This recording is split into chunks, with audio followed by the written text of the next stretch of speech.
오늘 생명의 산 말씀은 복음의 불모지를 향한 열정에 대한 말씀입니다. 오늘 말씀에서 바울은 자신에게 주어진 사명을 제사장 직분에 비유합니다. 그가 하나님께 드리는 제물은 동물이 아니라 바로 복음을 믿게 된 이방인들이었습니다. 바울의 목표는 단지 복음을 전파하는 것을 넘어 이방인 성도들을 하나님께서 기쁘게 받으실 만한 거룩한 제물로 온전히 드리는 것이었습니다. 오늘 말씀을 통해 복음의 빚진 자로서 우리에게 맡겨주신 사명은 무엇이고 우리 삶의 자리에서 하나님께 드릴 거룩한 영적 제물은 무엇인지 함께 묵상하겠습니다. 내 형제들아, 너희가 스스로 선함이 가득하고 모든 지식이 차서 능히 서로 구원하는 자임을 나도 확신하노라. 그러나 내가 너희로 다시 생각나게 하려고 하나님께서 내게 주신 은혜로 말미암아 더욱 담대히 대량 너희에게 썼노니, 이 은혜는 곧 나로 이방인을 위하여 그리스도 예수의 일꾼이 되어 하나님의 복음의 제사장 직분을 하게 하사 이방인을 제물로 드리는 것이 성령 안에서 거룩하게 되어 받으실 만하게 하려 하심이라. 그러므로 내가 그리스도 예수 안에서 하나님의 일에 대하여 자랑하는 것이 있거니와 그리스도께서 이방인들을 순종하게 하기 위하여 나를 통하여 역사하신 것 외에는 내가 감히 말하지 아니하노라. 그 일은 말과 행위로, 표적과 기사의 능력으로, 성령의 능력으로 이루어졌으며, 그리하여 내가 예루살렘으로부터 두루 행하여 일루리곤까지 그리스도의 복음을 편만하게 전하였노라. 또 내가 그리스도의 이름을 부르는 곳에는 복음을 전하지 않기를 힘썼노니, 이는 남의 터 위에 건축하지 아니하려 함이라. 기록된 바 죄의 소식을 받지 못한 자들이 볼 것이요 듣지 못한 자들이 깨달으리라 함과 같으리라. 은혜는 물에 새기고 원수는 돌에 새긴다. 이런 말이 있는 이유는 우리가 은혜를 너무 쉽게 잊어버리는 존재이기 때문입니다. 은혜는 기억하는 것이며 기억할 때 비로소 우리가 다시 복음 앞에 설 수 있습니다. 바울은 로마 성도들에게 복음을 다시 상기시키기 위해 로마서를 기록했다라고 말합니다. 복음은 한 번 듣고 끝나는 정보가 아닙니다. 날마다 기억하며 붙잡아야 할 가장 큰 은혜의 사건입니다. 우리는 오늘 말씀을 통해 은혜가 어떻게 한 사람을 선교적 삶으로 이끄는지를 보게 됩니다. 바울의 선교적 삶에는 세 가지 특징이 드러납니다. 첫째, 바울은 제사장적 사명을 감당했습니다. 바울은 자신을 이방인을 위해 복음의 제사장 직분을 받은 사람이라고 말합니다. 구약의 제사장은 백성을 대신해 하나님께 제물을 드렸습니다. 그런데 바울은 이방의 복음을 전하고 그 복음에 반응한 영혼들이 성령 안에서 거룩하게 되어 하나님께 받으실 만한 제물로 드리는 것을 사역의 본질로 삼았습니다. 팀 켈러는 이 말씀을 다음과 같이 해석합니다. 복음 전도는 하나님의 은혜에 대한 감사로 자신을 제물로 드리는 예배의 행위다. 즉 복음 전도는 예배고 예배는 곧 선교로 연결된다는 것입니다. 바울의 선교는 예배로부터 시작되어 또 다른 예배자를 세우는 일로 이어졌고 그는 그 중심에서 복음의 능력을 삶으로 증명하며 살았습니다. 하나님을 깊이 예배할수록 우리는 복음을 전하고 싶어집니다. 우리가 복음을 전할 때 또 다른 예배자가 세워집니다. 둘째, 바울은 성령의 능력으로 사역했습니다. 바울은 그리스도께서 이방인들을 순종하게 하기 위하여 나를 통하여 역사하신 것 외에는 내가 감히 말하지 아니하노라고 고백합니다. 바울의 복음 전도는 단지 정보 전달이 아니라 삶의 변화로 이어지는 순종의 열매를 낳는 일이었습니다. 그는 자신의 복음 전도가 말과 행위, 표적과 기사, 곧 성령의 능력으로 이루어졌다고 말합니다. 말과 삶이 일치하는 선교, 곧 보이는 복음과 들리는 복음이 함께 가는 사역이었습니다. 존 스토트 목사는 이를 다음과 같이 정리합니다. 언어는 행위를 설명하지만 행위는 언어를 생생하게 보여준다. 초대교회는 가난한 자를 돌보고 공동체 안에서 나누는 삶을 통해 복음을 전했습니다. 바울 역시 복음을 삶으로 증명하는 사역자였고 성령님께서 그의 말과 삶 위에 능력으로 임하셨습니다. 말로 전하는 복음만으로는 부족합니다. 복음을 담은 우리의 삶 자체가 전도의 현장이 되어야 합니다.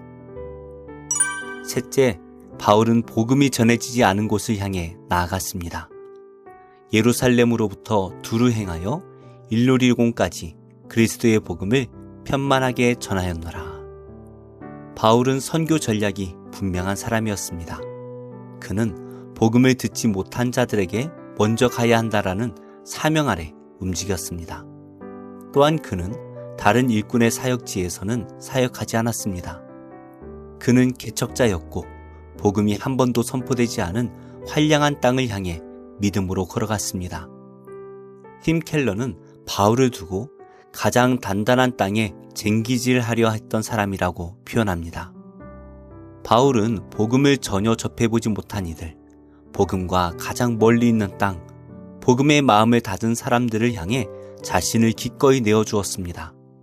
바울의 이 모든 사역의 시작과 끝에는 단 하나의 고백이 있었습니다. 하나님께서 내게 주신 은혜로 말미암아. 바울에게 선교는 의무가 아니라 은혜였습니다. 복음을 전하는 이유도 삶 전체를 드리는 동기도 가장 멀고 어려운 땅을 향해 나아가는 열정도 모두 그를 사로잡은 은혜에서 비롯된 것이었습니다. 말씀을 맺겠습니다. 하나님께 받은 은혜를 기억하시기 바랍니다. 그래서 다시 복음 앞에 서야 합니다. 말로만이 아니라 삶으로 복음을 전하며 아직 복음이 흘러가지 않은 우리 삶의 터전에서 제사장적 사명을 이어가시기 바랍니다. 그래서 이 땅에 복음을 전하는 선교적인 삶을 살아가는 복된 인생 되시기 바랍니다. 기도하겠습니다. 하나님, 저를 통해 주님께서 역사하신 것을 말하기보다 제 능력과 업적 말하기를 더 좋아하지는 않았는지 돌아봅니다. 바울처럼 은혜의 복음을 전하는 주님의 일꾼이 되길 원합니다. 주님께서 보내시는 곳에서 복음을 전하도록 제게 성령의 능력을 더하여 주옵소서. 예수님의 이름으로 기도합니다. 아멘. 제12장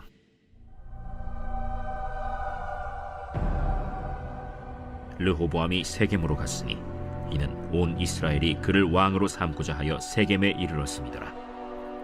느바세 아들 여로보암이 전에 솔로몬 왕의 얼굴을 피하여 애굽으로 도망하여 있었더니 이제 그 소문을 듣고 여전히 애굽에 있는 중에 무리가 사람을 보내 그를 불렀더라. 여로보암과 이스라엘의 온 회중이 와서 르호보암에게 말하여 이르되 왕의 아버지가 우리의 멍에를 무겁게 하였으나 왕은 이제 왕의 아버지가 우리에게 시킨 고역과 매운 무거운 멍에를 가볍게 하소서. 그리하시면 우리가 왕을 섬기겠나이다. 르호보암이 대답하되 갔다가 3일 후에 다시 내게로 오라. 하매 백성이 가니라. 르호보암 왕이 그의 아버지 솔로몬의 생전에 그 앞에 모셨던 노인들과 의논하여 이르되 너희는 어떻게 충고하여 이 백성에게 대답하게 하겠느냐? 왕이 만일 오늘 이 백성을 섬기는 자가 되어 그들을 섬기고 좋은 말로 대답하여 이르시면 그들이 영원히 왕의 종이 되리이다.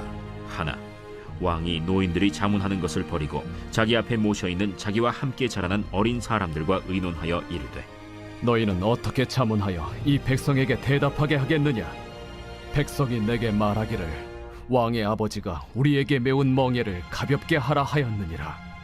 함께 자라난 소년들이 왕께 아뢰어 이르되 이 백성들이 왕께 아뢰기를 왕의 부친이 우리의 멍에를 무겁게 하였으나 왕은 우리를 위하여 가볍게 하라 하였은즉 왕은 대답하기를 내 새끼손가락이 내 아버지 허리보다 굵으니 내 아버지께서 너에게 무거운 멍에를 매게 하였으나 이제 나는 너희의 멍에를 더욱 무겁게 할지라. 내 아버지는 채찍으로 너희를 징계하였으나 나는 전갈 채찍으로 너희를 징계하리라 하소서. 3일 만에 여로보암과 모든 백성이 르호보암에게 나왔으니 이는 왕이 명령하여 이르기를 3일 만에 내게로 다시 오라 하였습니다. 왕이 포악한 말로 백성에게 대답할세 노인의 자문을 버리고 어린 사람들의 자문을 따라 그들에게 말하여 이르되 내 아버지는 너희의 멍에를 무겁게 하였으나 나는 너희의 멍에를 더욱 무겁게 할지라. 내 아버지는 채찍으로 너희를 징계하였으나 나는 전갈 채찍으로 너희를 징치하리라. 하니라. 왕이 이같이 백성의 말을 듣지 아니하였으니 이 일은 여호와께로 말미암아 난 것이라. 여호와께서 전에 실로 사람 아히야로 느바세 아들 여로보암에게 하신 말씀을 이루게 하심이더라. 온 이스라엘이 자기들의 말을 왕이 듣지 아니함을 보고 왕에게 대답하여 이르되, 우리가 다윗과 무슨 관계가 있느냐? 이새의 아들에게서 받을 유산이 없도다. 이스라엘아, 너희의 장막으로 돌아가라. 다윗이여, 이제 너는 내 집이나 돌아보라. 하고 이스라엘이 그 장막으로 돌아가니라. 그러나 유다 성읍들에 사는 이스라엘 자손에게는 르호보암이 그들의 왕이 되었더라. 르호보암 왕이 역군의 감독 아도람을 보냈더니 온 이스라엘이 그를 돌로 쳐 죽인지라. 르호보암 왕이 급히 수레에 올라 예루살렘으로 도망하였더라. 이에 이스라엘이 다윗의 집을 배반하여 오늘까지 이르렀더라. 온 이스라엘이 여로보암이 돌아왔다 함을 듣고 사람을 보내 그를 공회로 청하여 온 이스라엘의 왕으로 삼았으니 유다 지파 외에는 다윗의 집을 따르는 자가 없음이라. 르호보암이 예루살렘에 이르러 유다 온 족속과 베냐민 지파를 모으니 택한 용사가 18만 명이라. 이스라엘 족속과 싸워 나라를 회복하여 솔로몬의 아들 르호보암에게 돌리려 하더니 하나님의 말씀이 하나님의 사람 스마야에게 임하여 이르시되, 솔로몬의 아들 유다 왕 르호보암과 유다와 베냐민 온 족속과 또 그 남은 백성에게 말하여 이르기를, 여호와의 말씀이 너희는 올라가지 말라. 너희 형제 이스라엘 자손과 싸우지 말고 각기 집으로 돌아가라. 이 일이 나로 말미암아 난 것이라 하셨다 하라. 하신지라. 그들이 여호와의 말씀을 듣고 그 말씀을 따라 돌아갔더라. 여로보암이 에브라임 산지에 세겜을 건축하고 거기서 살며 또 거기서 나가서 분우엘을 건축하고 그의 마음에 스스로 이르기를, 나라가 이제 다윗의 집으로 돌아가리로다. 만일 이 백성이 예루살렘에 있는 여호와의 성전에 제사를 드리고자 하여 올라가면 이 백성의 마음이 유다 왕된 그들의 주 르호보암에게로 돌아가서 나를 죽이고 유다의 왕 르호보암에게로 돌아가리로다. 이에 계획하고 두 금송아지를 만들고 무리에게 말하기를, 너희가 다시는 예루살렘에 올라갈 것이 없도다. 이스라엘아, 이는 너희를 애굽 땅에서 인도하여 올린 너희의 신들이라. 하고 하나는 베델에 두고 하나는 단에 둔지라. 이 일이 죄가 되었으니 이는 백성들이 단까지 가서 그 하나에게 경배함이더라. 그가 또 산당들을 짓고 레위 자손 아닌 보통 백성으로 제사장을 삼고 8째 달 곧 그 달 15째 날로 절기를 정하여 유다의 절기와 비슷하게 하고 제단에 올라가되 베델에서 그와 같이 행하여 그가 만든 송아지에게 제사를 드렸으며 그가 지은 산당의 제사장을 베델에서 세웠더라. 그가 자기 마음대로 정한 달 곧 8째 달 15째 날로 이스라엘 자손을 위하여 절기로 정하고 베델에 쌓은 제단에 올라가서 분향하였더라. 제3장. 끝으로 나의 형제들아, 주 안에서 기뻐하라. 너희에게 같은 말을 쓰는 것이 내게는 수고로움이 없고 너희에게는 안전하니라. 개들을 삼가고 행악하는 자들을 삼가고 몸을 상해하는 일을 삼가라.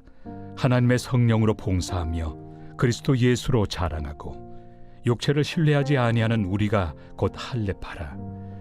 그러나 나도 육체를 신뢰할 만하며 만일 누구든지 다른 이가 육체를 신뢰할 것이 있는 줄로 생각하면 나는 더욱 그러하리니, 나는 8일 만에 할례를 받고 이스라엘 족속이요 베냐민 지파요 히브리인 중에 히브리인이요 율법으로는 바리새인이요 열심으로는 교회를 박해하고 율법의 의로는 흠이 없는 자라. 그러나 무엇이든지 내게 유익하던 것을 내가 그리스도를 위하여 다 해로 여길 뿐더러 또한 모든 것을 해로 여김은 내 주 그리스도 예수를 아는 지식이 가장 고상하기 때문이라. 내가 그를 위하여 모든 것을 잃어버리고 배설물로 여김은 그리스도를 얻고 그 안에서 발견되려 함이니, 내가 가진 의는 율법에서 난 것이 아니요 오직 그리스도를 믿음으로 말미암은 것이니 곧 믿음으로 하나님께로부터 난 의라. 내가 그리스도와 그 부활의 권능과 그 고난에 참여함을 알고자 하여 그의 죽으심을 본받아 어떻게 해서든지 죽은 자 가운데서 부활에 이르려 하노니 내가 이미 얻었다 함도 아니요 온전히 이루었다 함도 아니라 오직 내가 그리스도 예수께 잡힌 바 된 그것을 잡으려고 달려가노라. 형제들아, 나는 아직 내가 잡은 줄로 여기지 아니하고 오직 한 일, 즉 뒤에 있는 것은 잊어버리고 앞에 있는 것을 잡으려고 표대를 향하여 그리스도 예수 안에서 하나님이 위에서 부르신 부름의 상을 위하여 달려가노라. 그러므로 누구든지 우리 온전히 이룬 자들은 이렇게 생각할지니 만일 어떤 일에 너희가 달리 생각하면 하나님이 이것도 너희에게 나타내시리라. 오직 우리가 어디까지 이르렀든지 그대로 행할 것이라. 형제들아, 너희는 함께 나를 본받으라. 그리고 너희가 우리를 본받은 것처럼 그와 같이 행하는 자들을 눈여겨보라. 내가 여러 번 너희에게 말하였거니와 이제도 눈물을 흘리며 말하노니 여러 사람들이 그리스도의 십자가의 원수로 행하느니라. 그들의 마침은 멸망이요 그들의 신은 패요 그 영광은 그들의 부끄러움에 있고 땅의 일을 생각하는 자라. 그러나 우리의 시민권은 하늘에 있는지라. 거기로부터 구원하는 자 곧 주 예수 그리스도를 기다리노니 그는 만물을 자기에게 복종하게 하실 수 있는 자의 역사로 우리의 낮은 몸을 자기 영광의 몸의 형체와 같이 변하게 하시리라. 제 42장.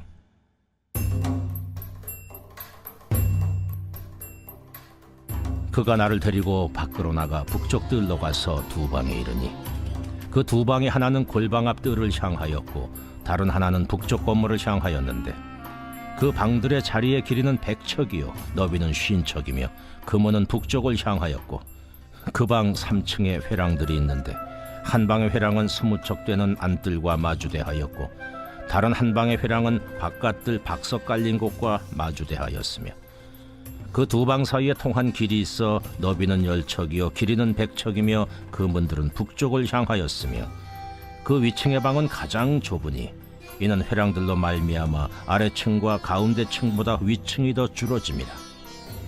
그 방은 3층인데도 뜰에 기둥 같은 기둥이 없으므로 그 위층이 아래층과 가운데층보다 더욱 좁아짐이더라. 그 한 방의 바깥담 곧 뜰의 담과 마주대한 담의 길이는 50척이니 바깥뜰로 향한 방의 길이는 50척이며 성전 앞을 향한 방은 100척이며 이 방들 아래에 동쪽에서 들어가는 통행구가 있으니 곧 바깥뜰에서 들어가는 통행구더라. 남쪽 골방뜰 맞은 쪽과 남쪽 건물 맞은 쪽에도 방 둘이 있는데 그 두 방 사이에 길이 있고 그 방들의 모양은 북쪽 방 같고 그 길이와 너비도 같으며 그 출입구와 문도 그와 같으며 이 남쪽 방에 출입하는 문이 있는데 담 동쪽 길 어귀에 있더라. 그가 내게 이르되 좌우 골방대라. 곧 북쪽과 남쪽에 있는 방들은 거룩한 방이라. 여호와를 가까이하는 제사장들이 지성물을 거기에서 먹을 것이며 지성물 곧 소제와 속죄자와 속건제의 제물을 거기 둘 것이니 이는 거룩한 곳이라. 제사장의 의복은 거룩하므로 제사장이 성소에 들어갔다가 나올 때 바로 바깥들로 가지 못하고 수종들은 그 의복을 그 방에 두고 다른 옷을 입고 백성의 뜰로 나갈 것이니라. 그가 안에 있는 성전 측량하기를 마친 후에 나를 데리고 동쪽을 향한 문의 길로 나가서 사방 담을 측량하는데 그가 측량하는 장대 곧 그 장대로 동쪽을 측량하니 500척이요 그 장대로 북쪽을 측량하니 500척이요 그 장대로 남쪽을 측량하니 500척이요 서쪽으로 돌이켜 그 장대로 측량하니 500척이라. 그가 이같이 그 사방을 측량하니 그 사방 담 앞마당의 길이가 500척이며 너비가 500척이라. 그 담은 거룩한 것과 속된 것을 구별하는 것이더라. 제 94편. 여호와여, 복수하시는 하나님이여, 복수하시는 하나님이여, 빛을 비추어 주소서. 세계를 심판하시는 주여, 일어나사 교만한 자들에게 마땅한 벌을 주소서. 여호와여, 악인이 언제까지 개가를 부르리이까? 그들이 마구 찌꺼리며 오만하게 떠들며 죄악을 행하는 자들이 다 자만하나이다. 여호와여, 그들이 주의 백성을 짓밟으며 주의 소유를 곤고하게 하며 과부와 나그네를 죽이며 고아들을 살해하며 말하기를 여호와가 보지 못하며 야곱의 하나님이 알아차리지 못하리라 하나이다. 백성 중에 어리석은 자들아, 너희는 생각하라. 무지한 자들아, 너희가 언제나 지혜로울까? 귀를 지으시니가 듣지 아니하시랴, 눈을 만드시니가 보지 아니하시랴. 뭇 백성을 징벌하시는 이 곧 지식으로 사람을 교훈하시는 이가 징벌하지 아니하시랴. 여호와께서는 사람의 생각이 허무함을 아시느니라. 여호와여, 주로부터 징벌을 받으며 주의 법으로 교훈하심을 받는 자가 복이 있나니 이런 사람에게는 환난의 날을 피하게 하사 악인을 위하여 구덩이를 팔 때까지 평화를 주시리이다. 여호와께서는 자기 백성을 버리지 아니하시며 자기의 소유를 외면하지 아니하시리로다. 심판이 의로 돌아가리니 마음이 정직한 자가 다 따르리로다. 누가 나를 위하여 일어나서 행악자들을 치며 누가 나를 위하여 일어나서 악행하는 자들을 칠까? 여호와께서 내게 도움이 되지 아니하셨다면 내 영혼이 벌써 침묵 속에 잠겼으리로다. 여호와여, 나의 발이 미끄러진다고 말할 때에 주의 인자하심이 나를 붙드셨사오며 내 속에 근심이 많을 때에 주의 위안이 내 영혼을 즐겁게 하시나이다. 율례를 빙자하고 재난을 꾸미는 악한 재판장이 어찌 주와 어울리리까? 그들이 모여 의인의 영혼을 치려하며 무죄한 자를 정죄하여 피를 흘리려 하나. 여호와는 나의 요새이시오, 나의 하나님은 내가 피할 반석이시라. 그들의 죄악을 그들에게로 되돌리시며 그들의 악으로 말미암아 그들을 끊으시리니 여호와 우리 하나님이 그들을 끊으시리로다.